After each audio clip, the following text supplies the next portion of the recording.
Hello and welcome to another episode of The Immigrant Capitalist with K-Man.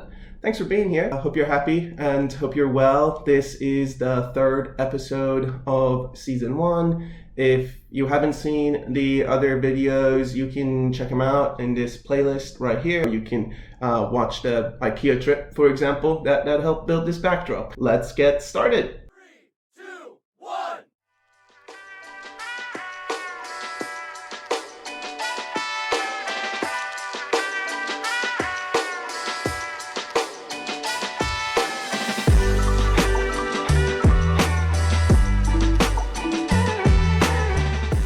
If you are here because you want to learn about real returns and greenwashing, and you're in luck because I'm rolling out this new segment today, and in this episode, we'll reveal it in a second.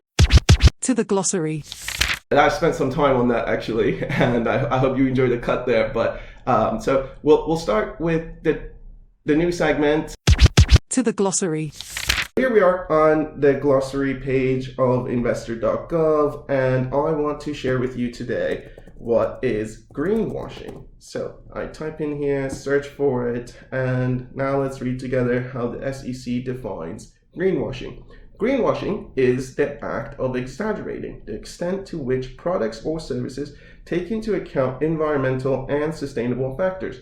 Funds and advisors that engage in greenwashing may exaggerate or overstate the environmental and sustainability practices or factors considered in their investment products or services, while labeling and marketing themselves in a manner that makes it difficult for investors to distinguish them from funds and advisors that are truly using environmental and sustainability strategies. I wanted to share this with you today because I recognize that our generation is very much more focused on the environment, and maybe some retail investors, like I said, retail investors are just individual investors. So maybe some individual investors want to focus more on investing in companies that are truly helping the environmental sort of crisis that's forecasted. But you also want to be careful because there's a lot of greenwashing that happens, as we just learned, and sometimes they can be misleading. So maybe that's not the only thing that you center your investment decisions around.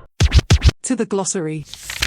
A real return is what is earned on an investment after accounting for taxes and inflation. So real returns are lower than nominal returns, which do not subtract taxes and inflation. Now let's talk about what is a pop stock. Some fun metaphors and analogies going on always on the Immigrant Capitalist with K-Man. A pop stock is a little bit more of a speculative position that you can establish in a portfolio to pop off, right? That's one way of looking at it. Another way of looking at it is that a pop stock is a pop star who has a one-hit wonder, and you want to be part of potentially the sort of original album that has the one-hit wonder in it, and one of the first people who hears that song. And then, you kind of feel closer to the artist, but also you get to ride the high of their one-hit wonder with them.